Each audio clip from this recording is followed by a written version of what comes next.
Hi there, this is Linda Christensen, author of Money Mindset Shift that you can get on Amazon. So I just want to lead you through a bit of a tapping session to address sort of the shadow beliefs we have around wealthy people that can be blocking prosperity from our lives. All right. And just to review, the tapping points are right here, the bone at the by your eyebrow here. There's a bit of a bone here at the point of the eyebrow. Here, where there's a bit of a hollow point here by the eye, and then under the here at the cheekbone, under the eye, there's that cheekbone is the next point. Right under the nose, right here, this indent in the chin, and then here you have your collarbone here, and then on the side over here like this, under the arm, and the last point is here. So just follow me, do what I do, and say what I say. All right? Okay. Oh, those rich snobs. Rich people are always so greedy. They just exploit the masses, take advantage of all of us ordinary people. And they're always so greedy.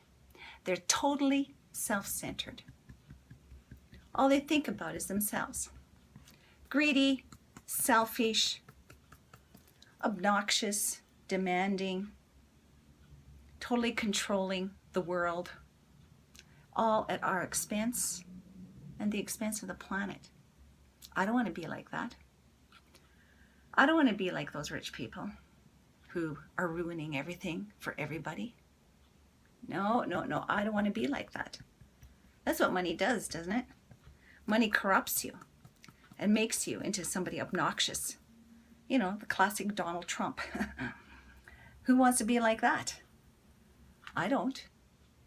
How can you be spiritual and rich like that without it destroying everything? I refuse to be like that. I would lose my friends. I would lose my dignity. I would compromise my values if I became rich like that. And so I refuse. And it gets me angry. I hate rich people like that. And I don't want any part of that. And accept that these indeed are some of my feelings. I honor that these are some of my beliefs.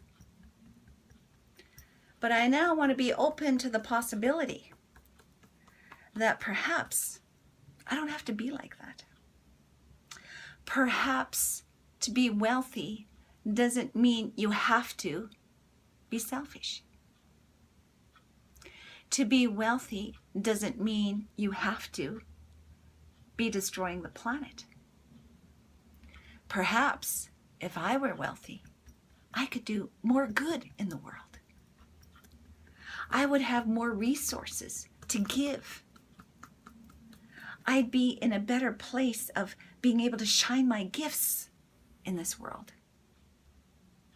I would be able to give more, do more, shine my light more, and not be held back so much if there was more money in my life.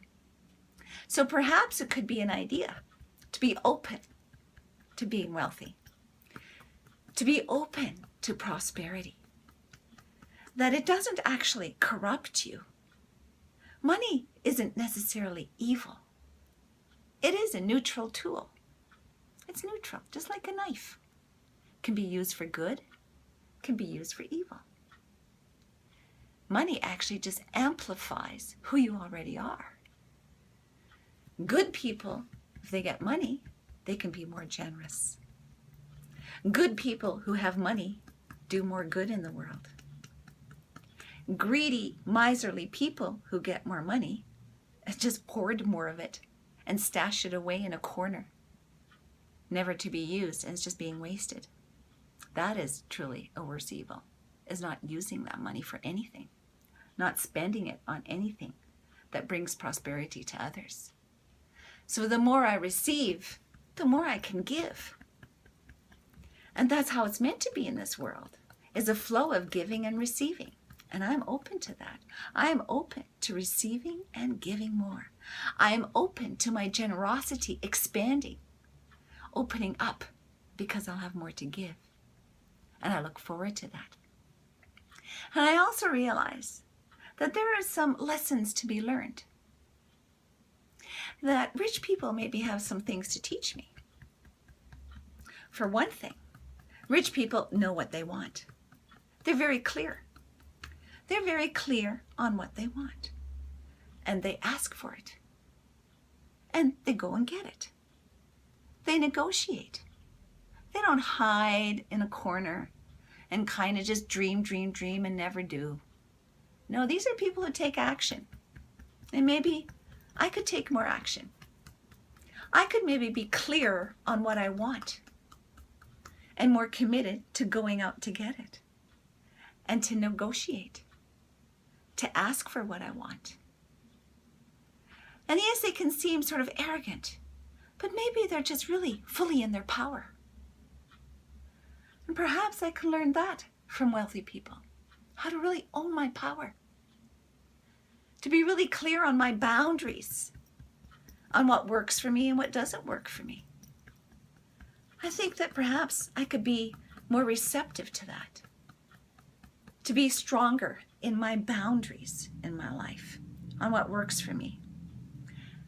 And so I now am open to being stronger, clearer on what I want, asking for it, and clearer on my boundaries.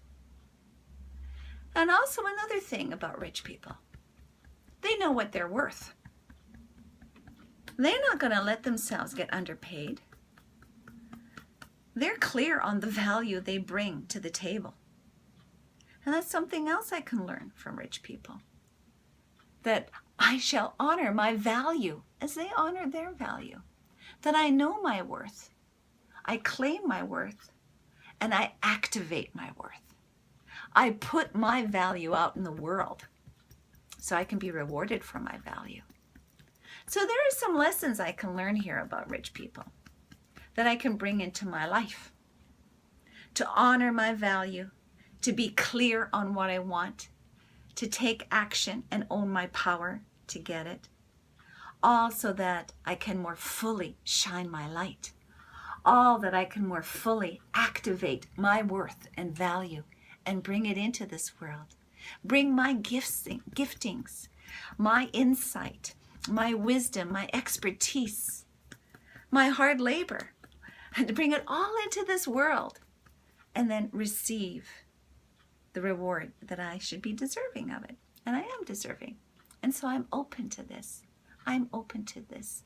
And I now let go of all condemnation of wealth. I now let go of all condemnation of wealthy people, of the rich. I let go of all hatred towards money. Because what is money but a symbol of the value that people bring to the world? The value of the resources of this planet, the value of life.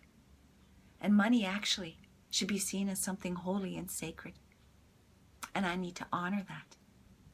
And I now receive and am open to honoring the value of money, the sacredness of money, the sacredness of my value that I bring to the world, the sacredness of other people's value that they bring to the world, the sacredness of this planet that brings its value to this world. And money is just a symbol of the exchange of all these things. It's a part of the circle of life. And I choose to be a contributor to this circle of life. That I bring all my talents and wisdom and ability into this circle of life. So I can then also receive the bounty of this life and appreciate and honor and enjoy it. For that is what was meant to be. That is our destiny. Yes, indeed. Thank you, thank you, thank you. And so I encourage you to do rounds of tapping like this to clear out negative beliefs that we have, negative vows and commitments that we've made that we're often not aware of, and to shift how we relate to money, to ourselves, to life, to this world, and to also, one thing I didn't do here, but I always recommend, is to pray for blessing. blessing upon all that you are, all that you do, all that is involved in your world, all the people involved in your life.